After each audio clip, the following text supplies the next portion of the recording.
Por favor, tomen su Biblia y ábranla en Lucas capítulo 6. Vamos a estar en los versículos del 12 al 16 en esta mañana. Es bueno estar de regreso con ustedes. He estado fuera algunas semanas. Aprecio las oportunidades de haber estado con los bereanos. Este fin de semana pasada tuvimos una gran experiencia. Casi 190 estudiantes con personas ayudando. Es hermoso ver a estos jóvenes buscando al Señor y es una oportunidad que agradezco al Señor la oportunidad de haber estado ahí. También al pastor Aarón y Ar que estuvieron aquí en el púlpito enseñando, predicando. Estoy agradecido como el Señor ha bendecido esta iglesia con varios hermanos que están capacitados para enseñar.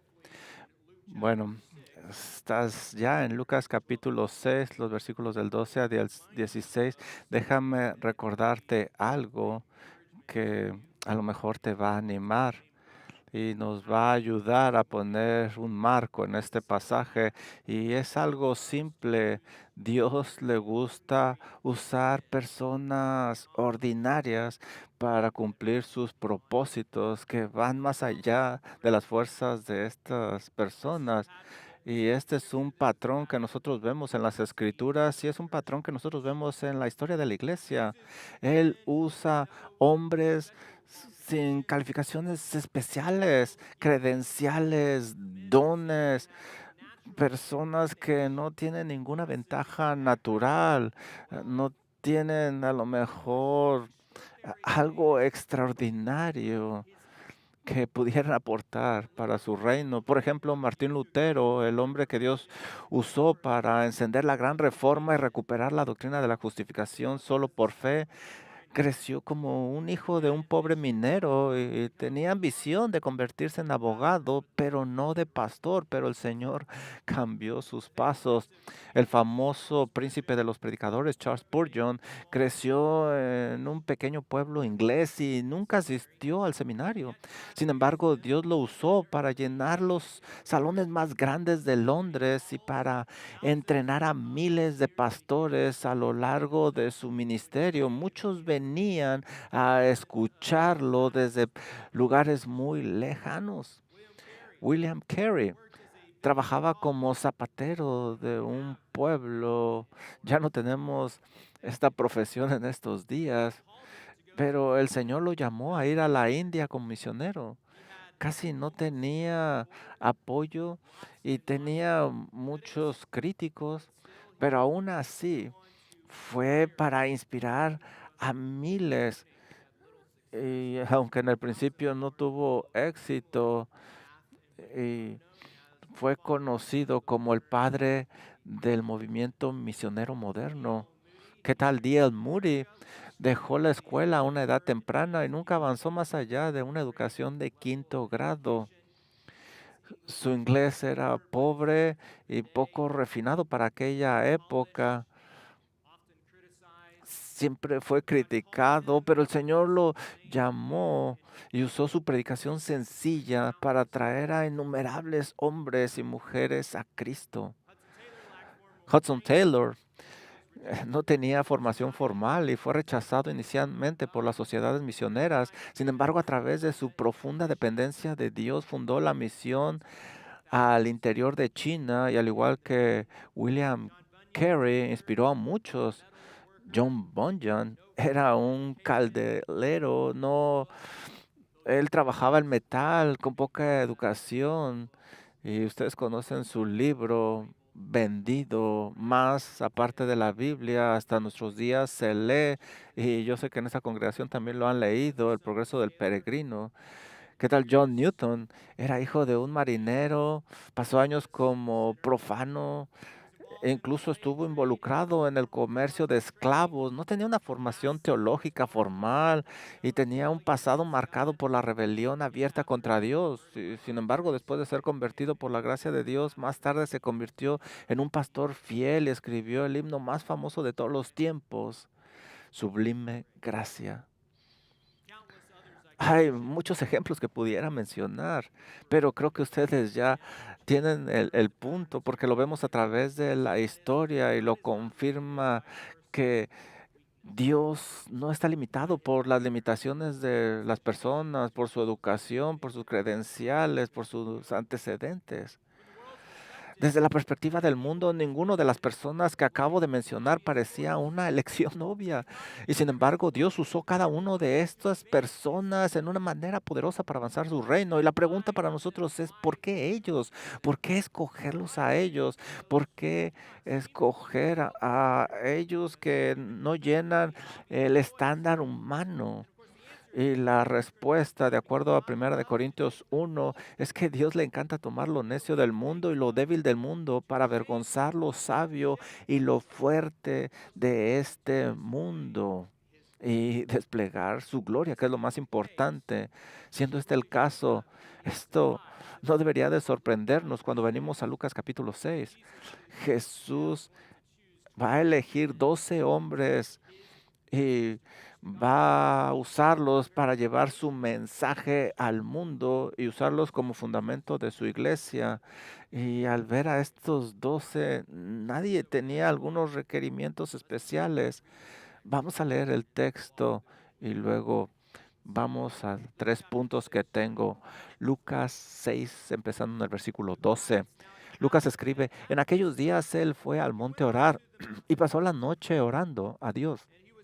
Y cuando era de día llamó a sus discípulos y escogió a 12 de ellos, a los cuales también llamó apóstoles.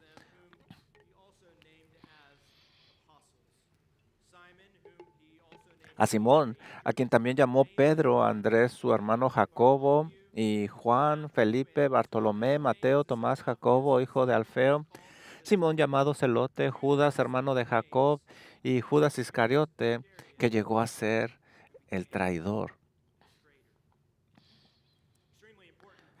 Es un pasaje muy importante.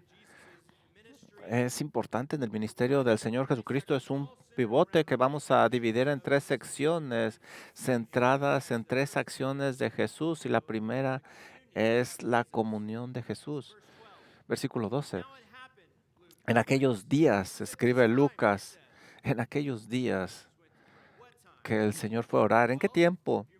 Si recuerdas, de hace algunas semanas acabamos de terminar de ver 2 confrontaciones en el día de reposo que Jesús tuvo con los fariseos en los versículos del 1 al 11. Y Lucas nos dice al final del versículo 11, capítulo 6, que hubo una confrontación y los escribas fariseos se llenaron de furor y discutían entre sí si podrían encontrar algo contra Jesús. Mateo 12:14 nos da más detalles. Y salidos los fariseos, después de que Jesús sanó a un hombre, y tuvieron consejo contra él para destruirle. Fue en aquella época, en aquellos días, en ese momento crítico del ministerio del Señor Jesucristo, cuando estos líderes planean destruir al Señor Jesús. Fue en ese tiempo cuando la oposición se incrementaba. Ahí fue cuando Jesús fue a orar. Hostilidad, conflicto, oposición en su ministerio, en su vida en general. Y eso te lleva a doblar tus rodillas y empiezas a pensar por qué este ambiente, qué debo de decir, qué debo de hacer, estoy diciendo lo correcto, estoy actuando correctamente, qué debo de decir en el futuro. ¿Cómo puedo amar a aquellos que se oponen a mí? ¿Cómo puedo cuidar a aquellos que me hacen daño? La oposición te hace moverte con más cuidado, cuidar tus acciones.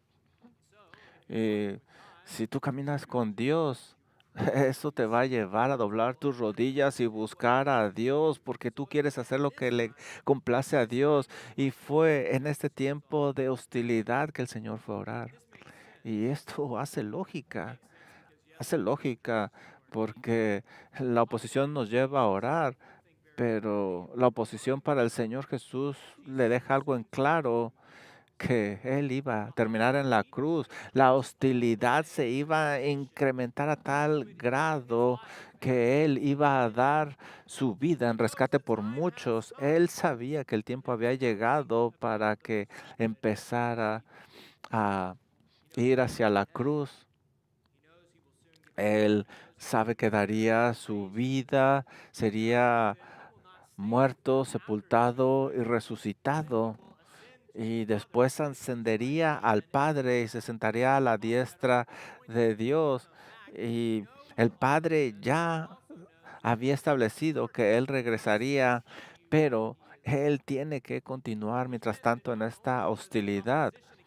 Y había mucha oposición, pero también aquí hay algo más, una decisión que tomar de quienes iban a continuar este mensaje, este evangelio a las naciones.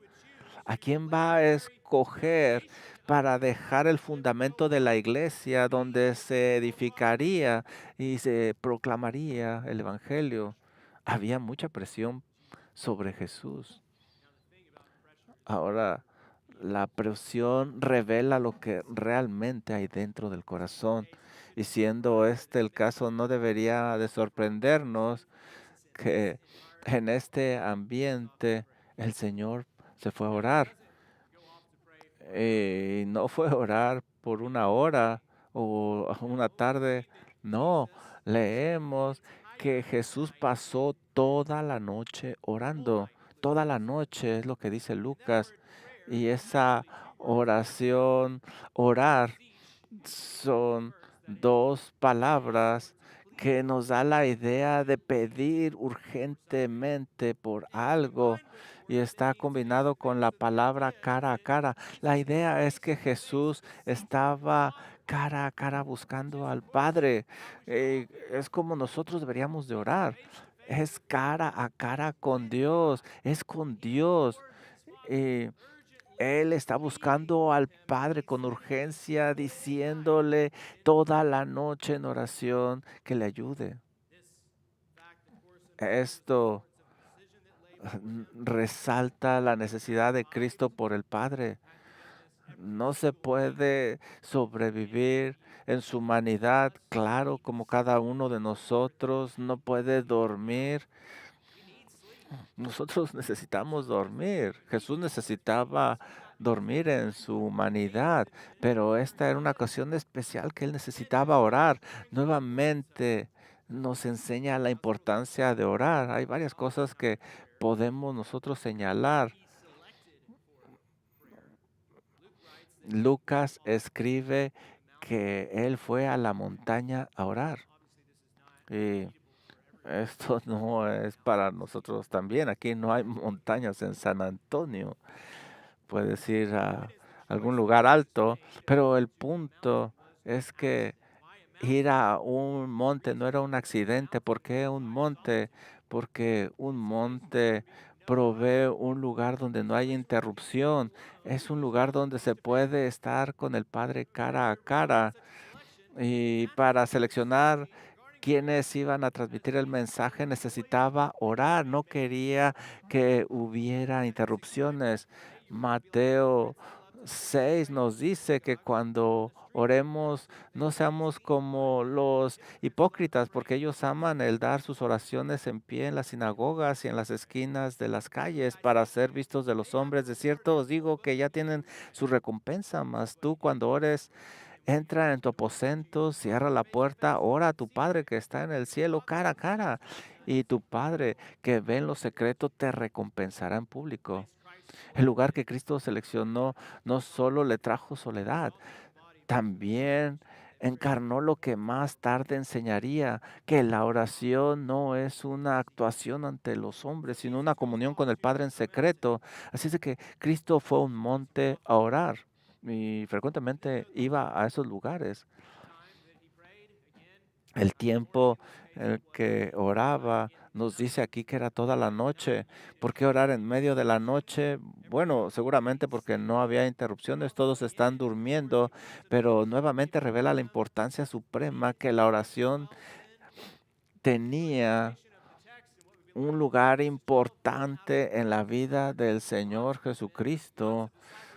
Había muchas personas que habían escuchado el mensaje, visto los milagros, y fue en este momento, en medio de tantas personas, que en su humanidad el Señor Jesucristo va a escoger a los apóstoles. Y esto va más allá. Esta oración revela la importancia de la oración de Cristo. Orar en medio del día o cuando te levantas es una cosa, cuando oras de noche, cuando deberías de estar descansando, esto significa algo más. Especialmente, Cristo es el creador. Él sabe que nos ha creado para dormir. Él está en su humanidad haciendo esto, sabiendo que debería de estar durmiendo, porque también nos enseña la necesidad de tener comunión con el Padre. Y aquí vemos un gran ejemplo. El hombre no vive solamente descansando, sino dependiendo y en comunión con el Padre. Y vemos este principio una y otra vez en el libro de Lucas. Por ejemplo, Lucas 3, aconteció que cuando todo el pueblo se bautizaba, también Jesús fue bautizado y orando, el cielo se abrió. Obviamente una ocasión muy diferente a la de Lucas 6. Aquí está orando nuevamente el Señor. En la primera está con personas, en la segunda está sin personas, pero el punto es que Cristo siempre está orando en comunión con el Padre. Lucas 5:16, en este punto de su ministerio, las multitudes están comenzando a crecer y leemos que Él se apartaba a lugares desiertos y oraba. No tanto el lugar, sino que oraba, es lo que se resalta a menudo. Este es un patrón que vemos una y otra vez en la vida del Señor Jesucristo. Y por cierto, no te sorprendas porque al continuar en el Evangelio de Lucas, vamos a ver constantemente que se resalta la oración de Jesús. Por ejemplo, Lucas 22:41. Nuevamente vemos este patrón de que Él se aparta a orar. Y él se apartó de ellos, puesto de rodillas oró, diciendo, Padre, si quieres, pasa de mí esta copa. Y el Señor oraba. Esa noche antes de su crucifixión se la pasó orando y le dijo al Padre, si quieres pasa de mí esta copa, pero no se haga mi voluntad, sino la tuya. La noche antes de su muerte, mientras se enfrentaba a la prueba más agonizante de su vida terrenal, Jesús se alejó deliberadamente de la multitud y buscó en soledad derramar su corazón delante del Padre. Y esta no es la última oración, porque aún en la cruz Él oró 3 veces. Él oró por aquellos que lo crucificaron. Padre, perdónalos porque no saben lo que hacen. Luego expresó la profundidad de su sufrimiento al Padre. Dios mío, Mateo 27:46, ¿por qué me has desamparado? Y finalmente sus últimas palabras, solo una simple oración de confianza y sumisión a su Padre. Padre, estas palabras son grandiosas. Lucas 23:46, Padre, en tus manos encomiendo mi espíritu. Para Jesús, la oración no fue algo de último momento o algo que hacía cuando tenía tiempo por causa de la tradición. No, era el fundamento mismo de todo lo que hacía, era su vida. Jesús vivió dependiendo de su Padre Celestial a través de su palabra y la oración. ¿Y qué es lo que tomamos de aquí? El punto no es el lugar o qué tanto oró. El punto es que Jesús vivía en dependencia del Padre y a través de su ministerio siempre buscaba su dirección y cada que lo necesitaba doblaba sus rodillas y cuánto más nosotros deberíamos de estar orando algunas veces. La gente trata de usar excusas para no orar, como si Dios es soberano, ¿por qué necesito orar si Él ya dictó todo? Pero claro, tú puedes preguntar cosas como si Dios es Dios y siendo Dios, entendiendo al Padre perfectamente al final, ¿por qué Él oraba? Eh, el Señor nos quita todas excusas. Claro, hay algo de misterio en esto, va más allá de la mente humana, pero parte de la respuesta es que no cambiamos la mente de Dios, sino alineamos nuestros pensamientos a la mente de Dios. Expresamos dependencia de Dios, nuestra necesidad de Él. Así es de que el Señor Jesús también instruyó a sus discípulos y les dijo, oren de esta manera. Padre nuestro que estás en los cielos, santificado sea tu nombre, venga tu reino, hágase tu voluntad como en el cielo y en la tierra. Así es de que venimos al Padre siempre con nuestros deseos, pero deberíamos de venir entendiendo quién es Dios y diciéndole, quiero someter mi deseo a tu voluntad. ¿Qué es lo que usted quiere de nosotros? Porque el Señor sabe de lo que tenemos necesidad. Y también nos dice que no recibimos porque tenemos motivaciones incorrectas. El Señor Jesús en su humanidad nos da este ejemplo y se ve su preocupación. Padre, mientras estoy ministrando a estas personas o confrontando a estas personas, ayúdame a hacer tu voluntad.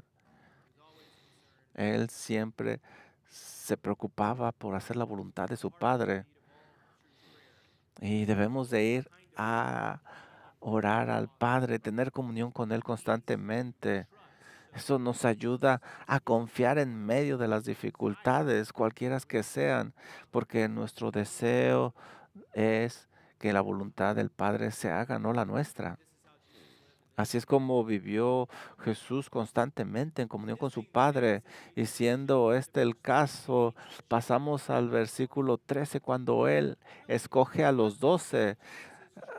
Aquí vemos nosotros que el resultado de esa oración fue esta elección. Él los escogió porque fue la voluntad del Padre. Y antes de ir a ese punto, me gustaría señalar a qué está llamando a estos hombres. Y este es nuestro segundo punto, el llamado de Jesús. Lucas 6:13, y cuando era de día, llamó a sus discípulos y escogió a 12 de ellos, a los cuales también llamó apóstoles.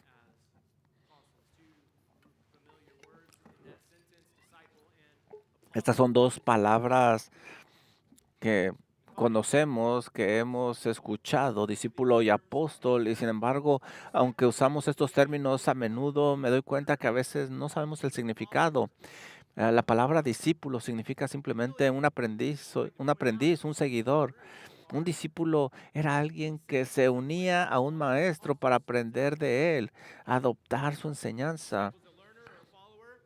Eran seguidores del maestro, querían adquirir toda la sabiduría del maestro, imitar su vida. Eso es lo que es un discípulo. Pero la palabra apóstol significa uno que es enviado, alguien que se le da una comisión para cumplir una tarea en nombre de otro. Así es de que dentro del contexto de Lucas 6:13 tenemos discípulos, un grupo más grande de seguidores, tantos hombres como mujeres que estaban aprendiendo de Jesús. Y de este grupo más grande, Jesús eligió a 12 específicamente para ser apóstoles, sus enviados, para que fueran sus testigos y representantes autorizados. Todos los apóstoles eran discípulos, pero no todos los discípulos eran apóstoles.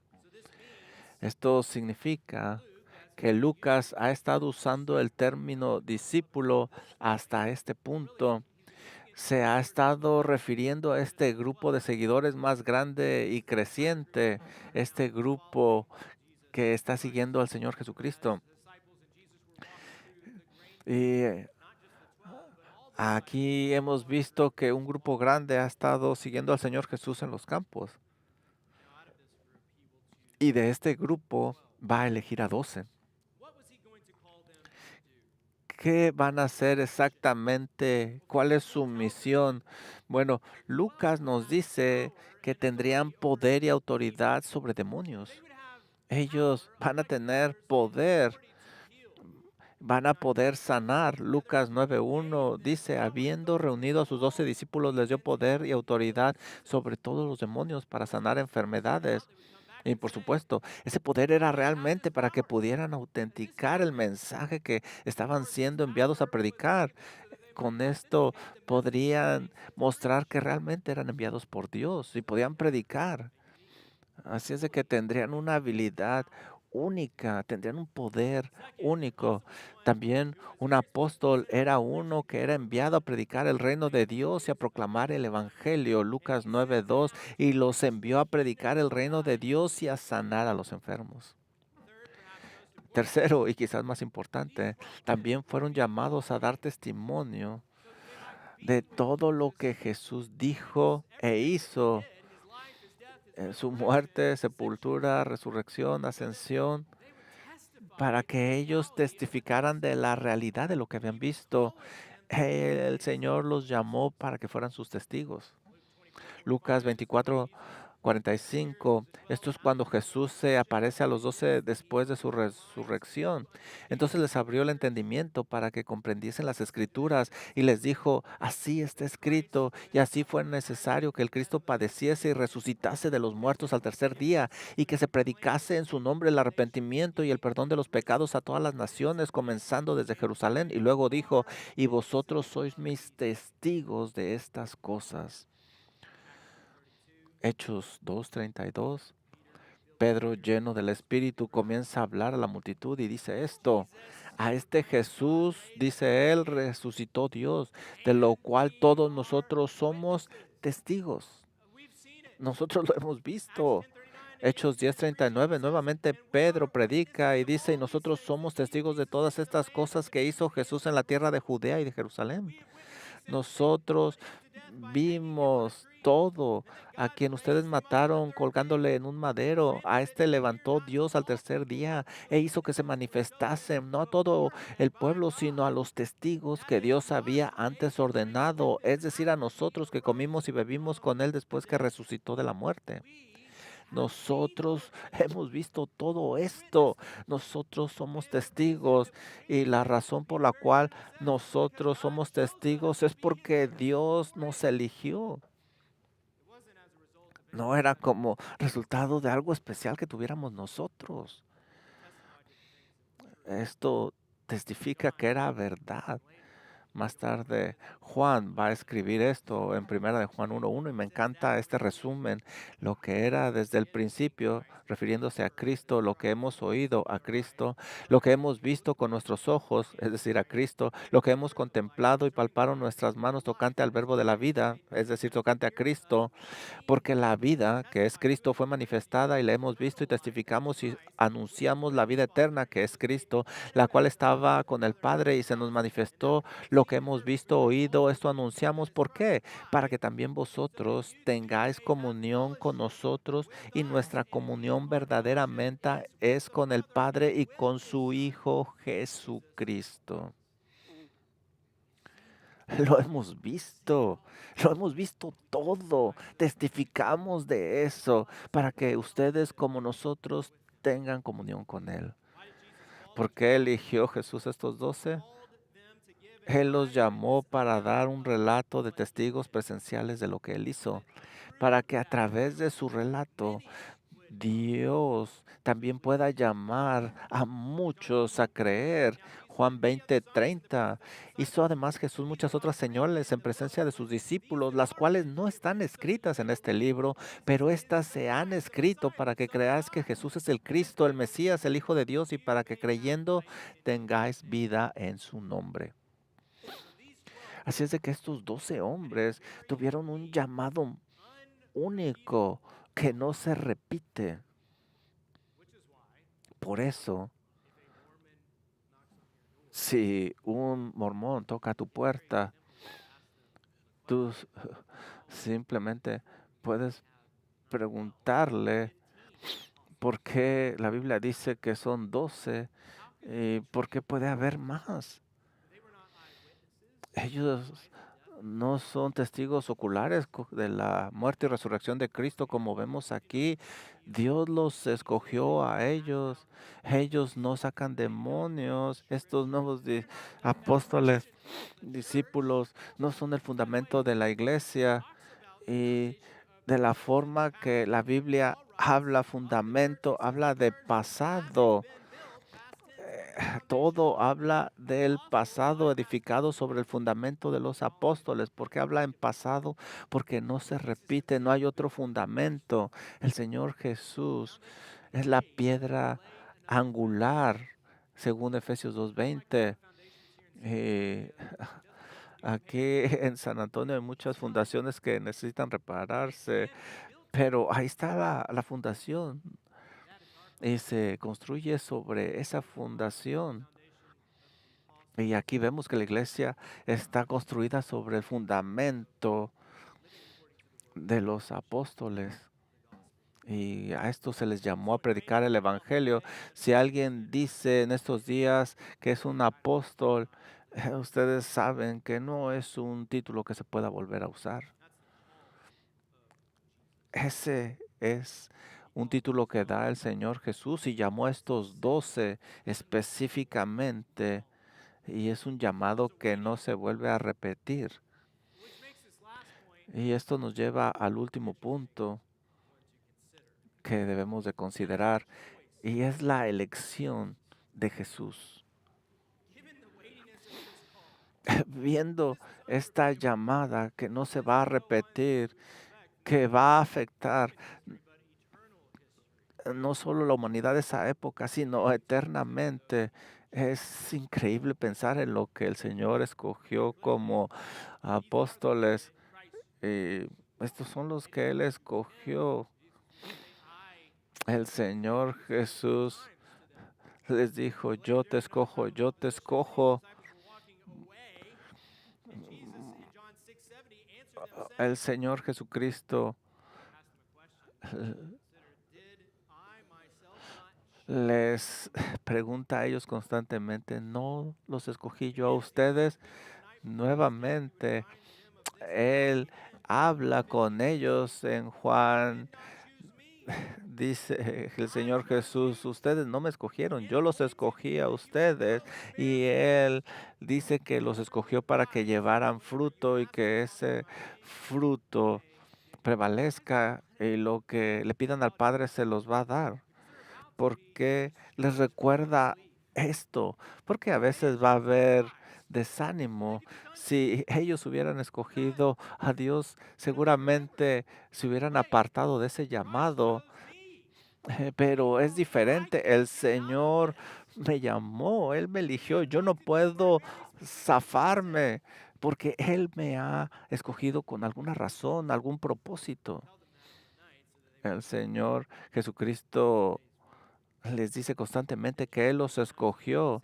Y nuevamente en Juan 15 nosotros leemos que si hubieran sido del mundo, el mundo los hubiera amado, pero como yo los he llamado del mundo, el mundo los va a aborrecer. Así es de que no se sorprendan, va a venir persecución porque yo los elegí para que salieran del mundo, para que pasaran mi mensaje. A veces pienso, pensando en esta elección de Dios, ¿por qué el Señor escogió que esta iglesia estuviera en Luca Road? Pudo haber escogido otro lugar, pero tú debes de pensar que este es un gran lugar para mostrar que la gloria de Dios no depende de una calle bonita, sino de su poder. La elección de Dios es interesante y en este caso no es la excepción. Cada uno de estas personas era insignificante socialmente y en algunas ocasiones eran despreciados de la sociedad.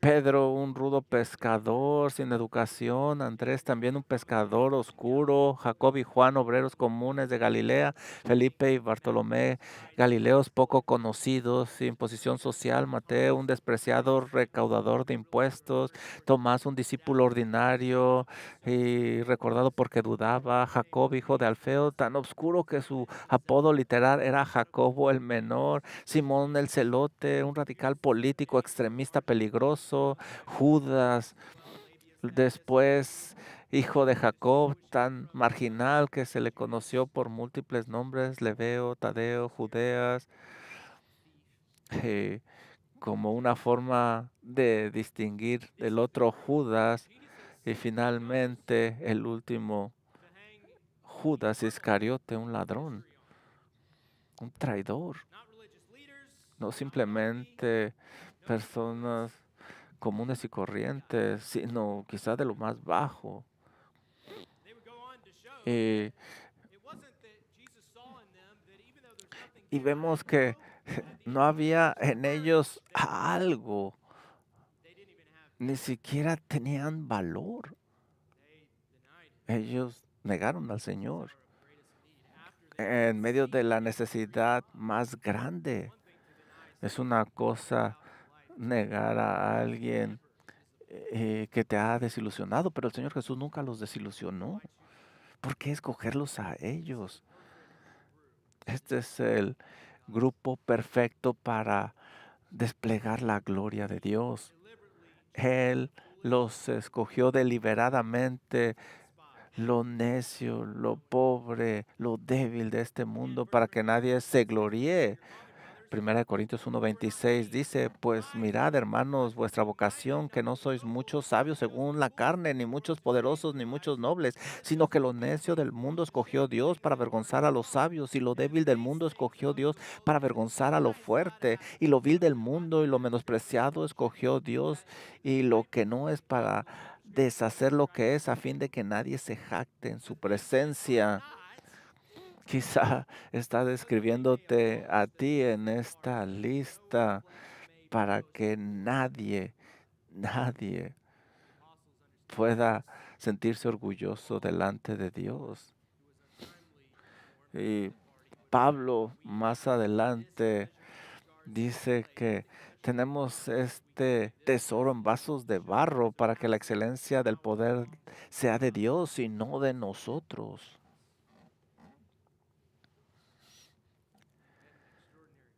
Es un llamado extraordinario. Algo que es obvio para ti, pero necesito mencionarlo, es que todos estos que llamó el Señor Jesús para el oficio de apóstol eran hombres. Él llamó 12 hombres. Algunas personas hoy dirán, bueno, la única razón por la que Jesús hizo eso fue por la cultura en que vivían. Fue algo cultural. Pero nuevamente, el contexto de Lucas que hemos estado estudiando, al Señor no le interesa la cultura, no la respeta. Él hace sus reglas, sus normas. Él cura en el día de sábado. Él escoge despreciados como recolectores de impuestos. Come con leprosos. Pasó por Samaria, se sentó y habló con una mujer samaritana. ¿Y por qué? Porque Jesús no le preocupaba la voluntad del hombre, quedar bien con el hombre.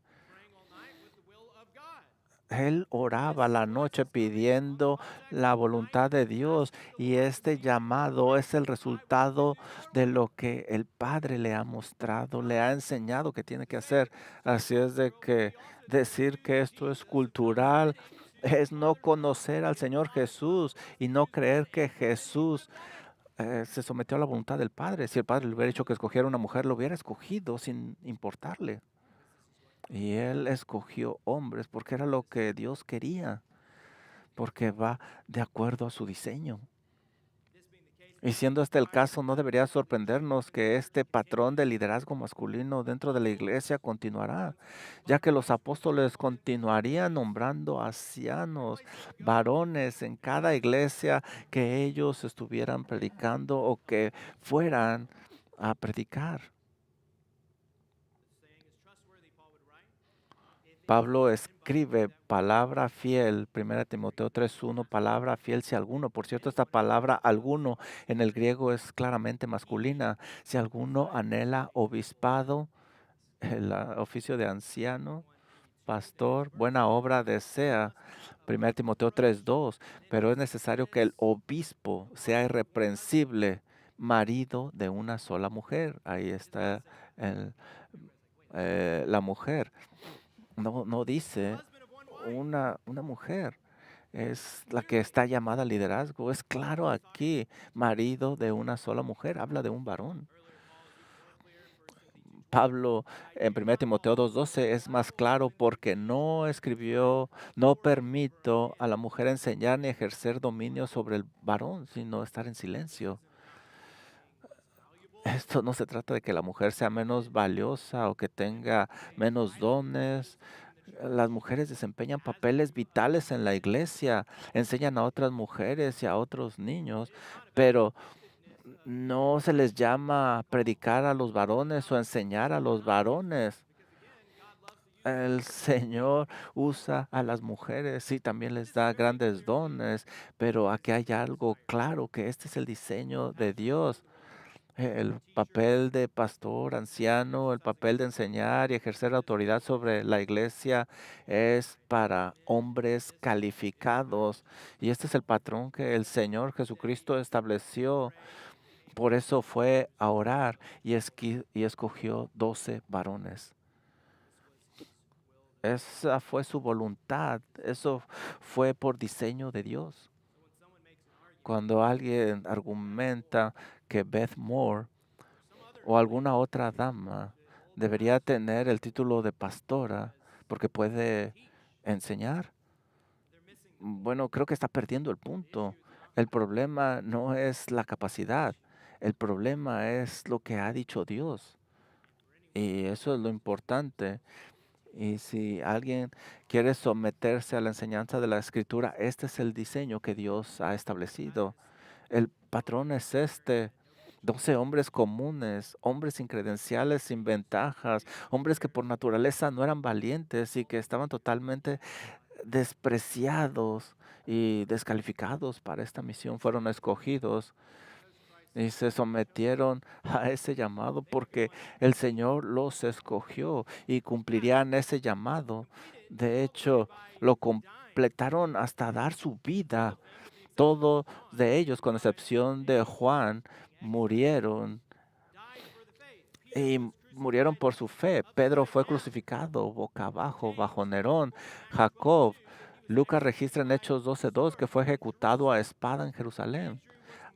Andrés fue martirizado en Grecia como resultado de ser crucificado en una cruz en forma de X. Tomás fue atravesado por una lanza en la India tratando de establecer una iglesia. Felipe fue crucificado. Jacob fue martirizado en Jerusalén al ser arrojado desde el templo y golpeado. Bartolomé, la historia de la iglesia registra que fue martirizado en Armenia. Mateo fue martirizado mientras predicaba el Evangelio en Etiopía. Tadeo, también conocido como Judas, la historia registra que fue golpeado hasta la muerte. Simón el Celote fue aserrado por la mitad mientras predicaba el Evangelio en Persia. Matías fue apedreado y luego decapitado después de reemplazar a Judas, quien traicionó a Jesús. Pablo, el que nació fuera de tiempo, fue martirizado por su fe mientras estaba en Roma bajo el gobierno de Nerón. Incluso nosotros vemos que cuando el Señor llama a un hombre, lo mantiene fiel hasta la muerte. Eso fue lo que hicieron ellos,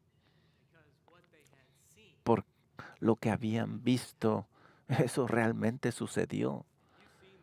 Si tú has visto estas cosas, si tú has estado con Cristo, si eres testigo de su sufrimiento, de su resurrección. Si lo has visto ascender al cielo y Él promete regresar y alguien te dice, debes de negarlo, no prediques, tú no tienes opción. Tú das tu vida y mueres. Y su llamado es nuestro llamado. Esto es único y en una sentida nuestro llamado es el mismo y los mandó a todos, todos, al grupo grande, largo. Aquí entran hombres, mujeres, jóvenes, ancianos. Nos llama a tomar nuestra cruz y seguirle, porque cualquiera que quiera salvar su vida la perderá, pero el Señor es el que dará la recompensa y la vida. Ese es el llamado de los apóstoles. Ese llamado es un llamado que va más allá de las habilidades naturales. Sin embargo, como los apóstoles, el Señor te ha llamado. Si Él realmente te ha escogido, Dios te va a mantener fiel. Y no vas a morir solo una vez, vas a morir cada día por el Evangelio. Vamos a orar. Gracias, Padre, por su palabra y le pedimos que mientras meditamos, la consideramos acerca de estos 12 y la oración de nuestro Señor Jesucristo, mientras consideramos lo ordinario que eran estos hombres, usted es glorificado, Señor, en esos llamados, porque no depende de nosotros, de nuestra fuerza, dependemos totalmente de usted. Nuestro deseo es seguir adelante, que su voluntad sea hecha a través de nosotros, que nos sometamos a usted y que compartamos el Evangelio, que nos sometamos a su palabra en cada área de nuestra vida. Gracias, Padre, porque usted es nuestro buen Padre celestial, usted nos cuida y podemos echar toda nuestra ansiedad sobre usted. Señor, ayúdenos a seguir confiando y para alguno que no ha doblado sus rodillas, que no ha visto a este Cristo crucificado, resucitado, que regresará, por favor toque el corazón y abra sus ojos a esta realidad, como estos 12 hombres que a los que usted llama, capacita y están dispuestos a morir, porque usted envió a su Hijo a morir por nosotros. Abra sus ojos, ábranos los ojos. Oramos en el nombre de su Hijo Jesucristo. Amén. Amen. Well, would you please stand as we continue to Por favor, worship? pónganse